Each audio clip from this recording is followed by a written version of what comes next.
स्वागतम स्वागतम सुस्वागतम। शासकीय अध्यापक महाविद्यालय पनवेल, B.Ed द्वितीय वर्ष सत्र तिसरे, शैक्षणिक वर्ष 2024 ते 2025। अंतर्वासिता कालावधी पहिले 29 ऑगस्ट 2024 ते 4 सप्टेंबर 2024।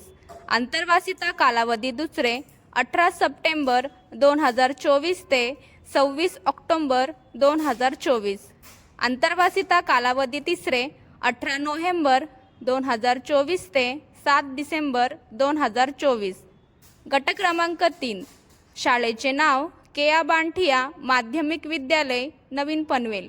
मार्गदर्शक प्राध्यापक डॉक्टर प्रियंका सुभेदार मॅडम। आमचे प्रेरणास्थान माननीय प्राचार्य डॉक्टर रमा भोसले मॅडम। मार्गदर्शक प्राध्यापक डॉक्टर प्रियंका सुभेदार मॅडम। मुख्याध्यापक श्रीमती दीक्षा रांधे।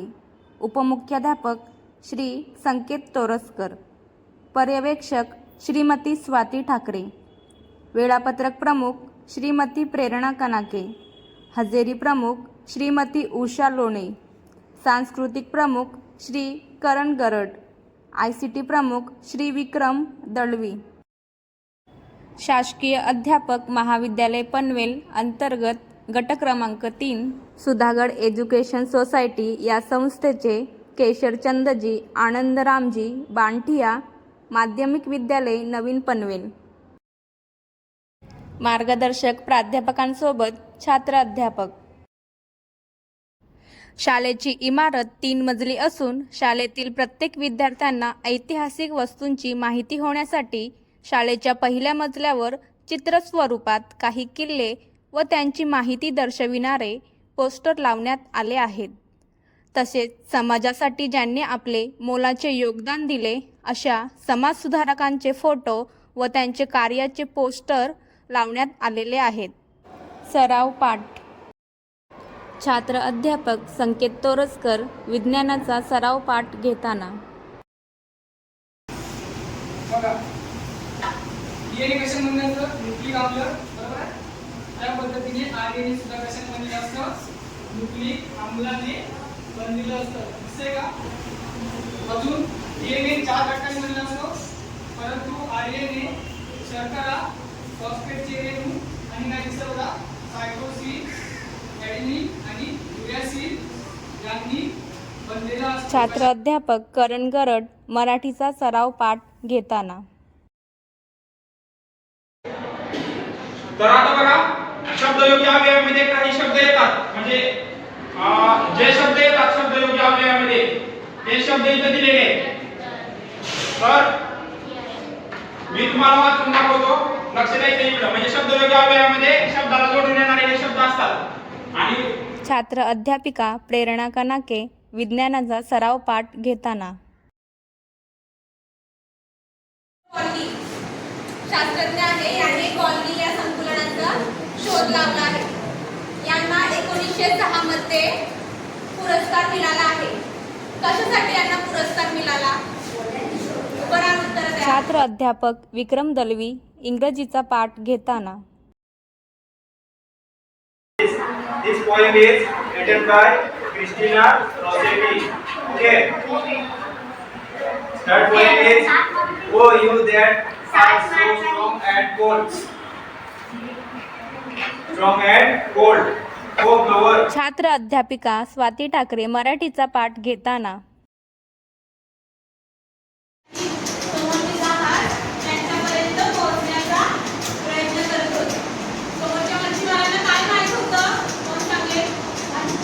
छात्र अध्यापिका उषा लोणे मराठीचा पाठ घेताना।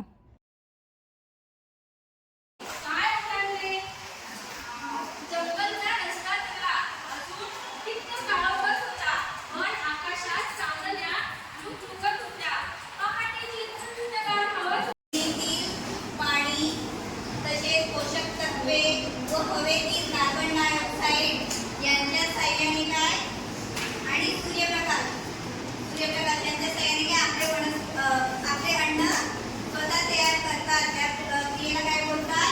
प्रकाश संश्लेषण। यामध्ये आकृतीचे निरीक्षण करा।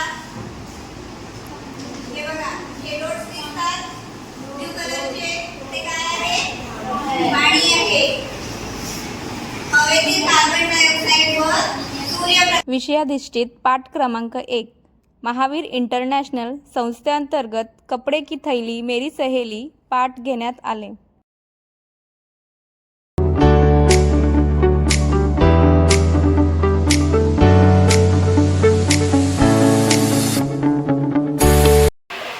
वस्तू खाल्ल्या तर त्यांची मृत्यू होण्याची शक्यता असते. तर त्यांच्या मृत्यूला जबाबदार आपणच आहोत. आपणच ते प्लास्टिक पाण्यामध्ये फेकतो आणि ते खातात. काय करायचं? जर किचनामध्ये प्लास्टिक आपण जास्त वापर नाही केला तर तसं होणार नाही, कारण की गायांनी जर प्लास्टिक खाल्ले तर त्यांना गॅस्ट्रो असा आजार होतो, कारण की त्यांचे पोट फुगू लागते आणि त्यांचा जीव जाण्याची सुद्धा संभावना असते, कारण की त्यांचा जर जीव आपण धोक्यात टाकत असेल तर आपण माणूसच नाही. आपण प्लास्टिकचा वापर नाही केला पाहिजे. अगदी बरोबर सांगतात. पाण्यामध्ये ते खाल्ली.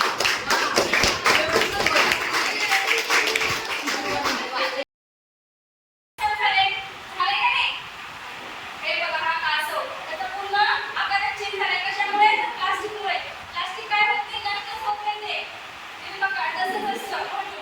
हे बघा याच्यामध्ये पण प्लास्टिक केले. हे पण कासव आहे. आणि हे बघा अशी जनावरं ठिकठिकाणी चारा काही खाण्याच्या शोधामध्ये जातात.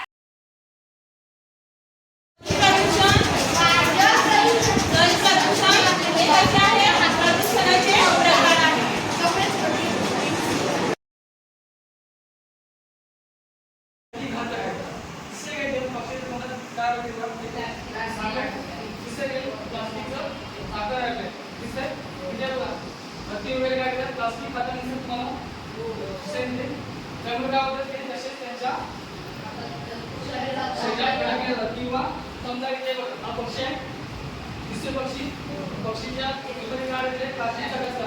आता काय विषयाधिष्ठित पाठ क्रमांक 2 मूल्यावर आधारित घेतलेले पाठ पुढीलप्रमाणे: वक्तशीरपणा, स्त्री पुरुष समानता, सर्वधर्म सहिष्णुता, राष्ट्रभक्ती, वैज्ञानिक दृष्टिकोन, राष्ट्रीय एकात्मता, श्रमप्रतिष्ठा.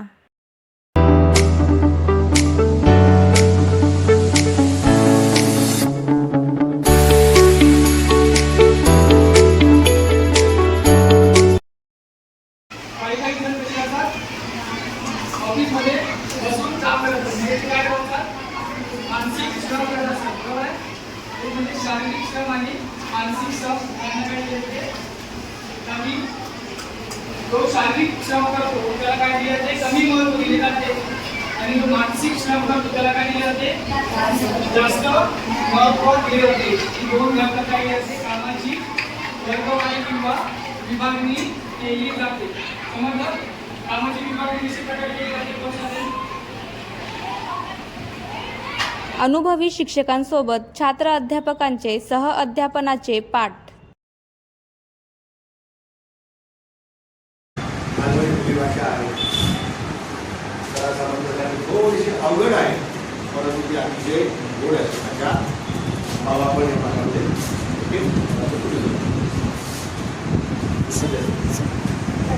तर विद्यार्थी मित्रांनो, तुम्हाला सरांनी अतिशय उत्तमरित्या म्हणजे मातीवरती कसं प्रेम केलेलं आहे त्या छोटी नावाच्या व्यक्तीनं किंवा त्याचा गळा कसा लागलेला आहे, नाळ कशी बोललेली आहे मातीशी हे सांगितलेलं आहे. आणि या पाठाचे जे लेखक आहेत ते आहेत मर्चंडाईज म्हणजे त्याचे जे गाठोडं होतं ते मालाचं गाठोडं होतं ते सुद्धा तिथे दिसलेलं नाही. काहीच नव्हतं. रूम होती एम्प्टी म्हणजे रिकामी होती. Let us take the magic of the verb is quite strong. He must have forgotten something. He must have left something behind. आणि मग त्यांनी सगळीकडे चेक करायला सुरुवात केली. काहीतरी तो विसरला असेल. प्रत्येक रूममध्ये जे काही कबड आहे ते सुद्धा चेक केले, परंतु त्यांना तिथे काही मिळालं नाही. The innkeeper searched in every nook and corner. innkeeperने कसं त्यांचं वागणं किंवा तिथे तिथला तो समाज, तिथली लोकं कशी राहतात हे सर्व या काय दिलेलं आहे, या प्रकरणामध्ये धड्यामध्ये दिलेलं आहे तुम्हाला. पाड्यावरचा चहा. गोदावरी पडळकर ह्या धड्याचे काय आहेत लेखिका आहेत आणि त्यांनी जो अनुभवलेला जो प्रसंग आहे तिथे ते सर्व याच्यामध्ये काय केलेलं त्यांनी वर्णन केलेलं आहे. बऱ्याचशा समाजामध्ये सगळीकडे अजून काय काय दिसतं आपल्या बॉडीमध्ये, म्हणजे कशा कुठल्या मटेरियल व्हेरी गुड. की सांधे आहेत, बरोबर, पेशी आहेत, बरोबर, अनेक पेशींचं शरीर आपलं बनलेलं असतं. आणखी अभिजित ये आणि असं छान मी असं बॉडी सारखं तुझं असं दाखव बरं. हे बघा. हे ना? असं केल्यानंतर हा भाग असा फुगीर दिसतो, तुम्हाला माहिती आहे? ते असं फुगीर का दिसतं? याला म्हणतात शीतलीकरण. आणि नंतर काय होतं, ते फुगा निघून जातो, माहिती आहे तुम्हाला? मग हे काय आहे? हे काय आहे आपल्या बॉडीमध्ये? हे आपल्याला पुढे जायचं. ते मातीत हात घालण्यापेक्षा आपल्याला चकचकीत स्वच्छ घरात राहण्यापेक्षा जेव्हा तेवढा मोठा फायदाच आहे. हा खरसूच्या मुलाचा बघण्याचा दृष्टिकोन आहे. दोन व्यक्तींमधला, विचारांमधला ऐच्छिक स्नायूंची उदाहरणं सांगा.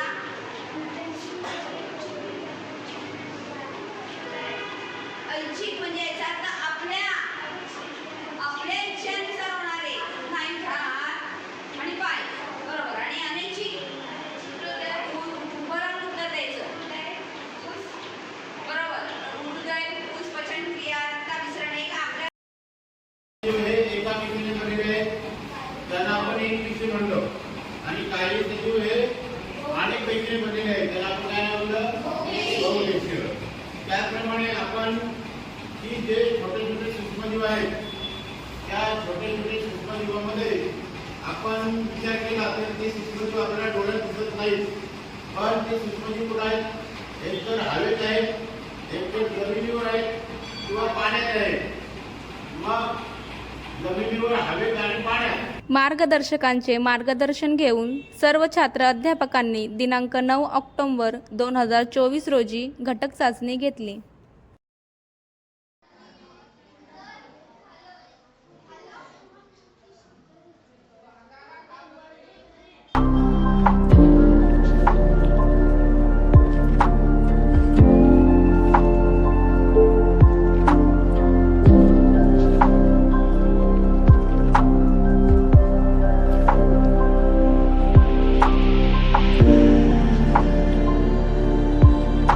मुंबई विद्यापीठाच्या DLLE अंतर्गत घेतलेले सराव पाठ. आजकाल चाललेल्या ह्या तुम्ही काही घडामोडी बघत आहात, तिथे आपल्याला खूप काही वेगवेगळ्या प्रकारचे चित्र दिसत आहे. चित्र दिसत आहे म्हणजे काय बरं? नेमकं त्याचाच आपण जर वापर केला तर फिल्टर म्हणून आपण त्याचा वापर करू शकतो. करतो की नाही? हो.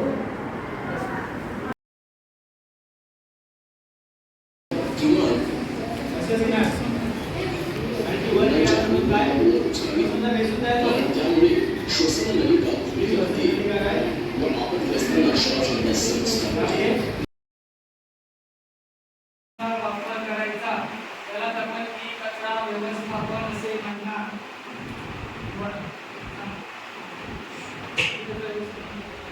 सहविचार सभा.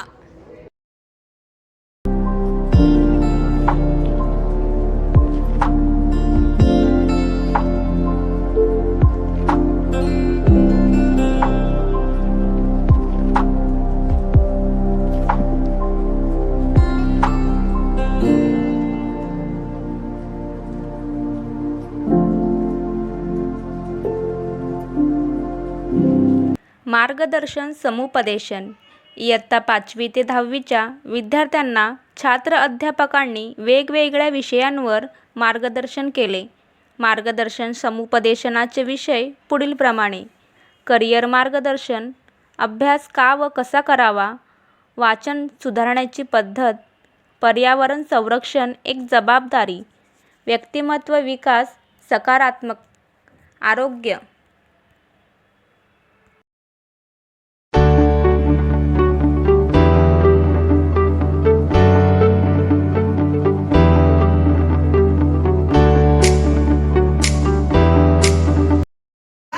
अभ्यास करावा. आपण एक्झामसाठी तर तयारी करतोच, पण जर आपण स्टार्टिंग पासून हळूहळू केली तर आपल्याला एंडिंग मध्ये जास्त लोड नाही होत. आणि जर एकदम त्याच्यासाठी त्या परीक्षेचं नियोजन करणं काय असतं? खूप महत्त्वाचं असतं. त्यासाठी आपल्याला 10वीच्या अभ्यासक्रमाचंही नियोजन पालक सभा. दिनांक 28 सप्टेंबर 2024 रोजी शिक्षकांना पेपर वाटप करण्यासाठी छात्र अध्यापकांनी मदत केली.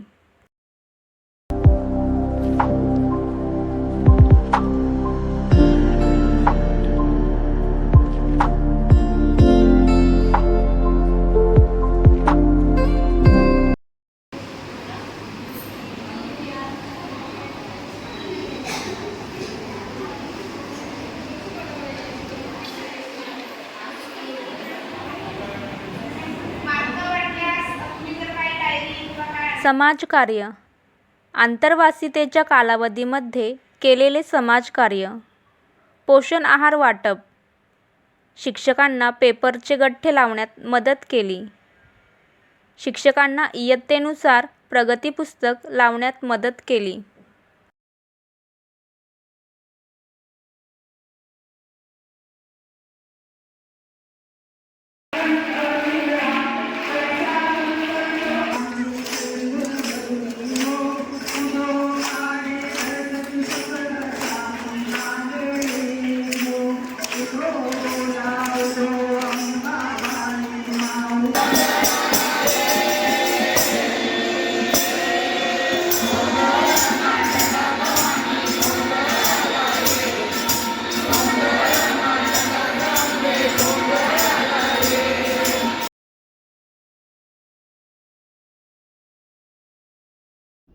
वाचन प्रेरणा दिन.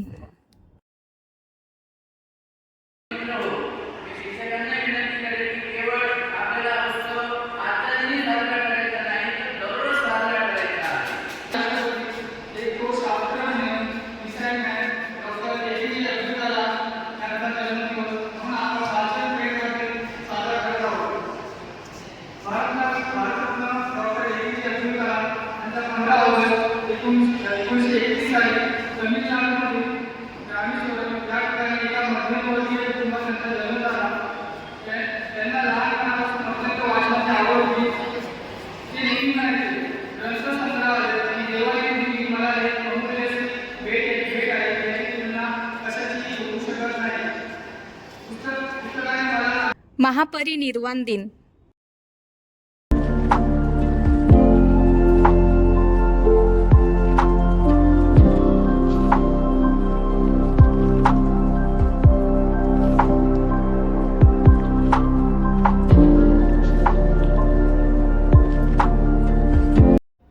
सदिच्छा समारंभ.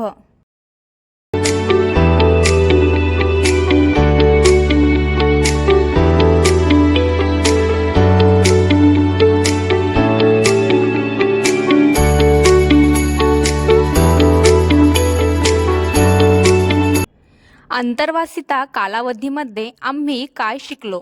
DLLEच्या घेतलेल्या पाठातून शिक्षणाची गती व विद्यार्थ्यांना योग्य ते मार्गदर्शन कसे द्यावे याची जाणीव झाली. शाळेतील अनुभवी शिक्षकांसोबत को-टीचिंगच्या माध्यमातून एखादा घटक शिकवत असताना कोणकोणत्या पायऱ्यांचा अवलंब केला पाहिजे हे समजले. गटकार्यामुळे सहकार्य आणि नेतृत्व क्षमता सुधारली. कपडे की थैली मेरी सहेली हा पाठ घेतल्याने विद्यार्थ्यांमध्ये नातेसंबंधांबद्दल जागरूकता निर्माण झाली. मूल्यांवर आधारित पाठ घेतल्याने विद्यार्थ्यांच्या नैतिक आणि सामाजिक मूल्यांमध्ये सुधारणा घडविली. शालेय शिक्षकांना कामकाजात मदत केली, त्यामुळे सहकार्याचे महत्त्व समजले. गटचर्चेमध्ये सहभागी होऊन विचारांची देवाणघेवाण केली आणि नवीन सकारात्मक दृष्टिकोन मिळविला. शाळेतून आम्हाला काय मिळाले? शाळेचे नियोजन, प्रशासन आणि कामकाज जवळून अनुभवता आले. शिक्षकांच्या जबाबदाऱ्या व कर्तव्ये समजावून सांगितली.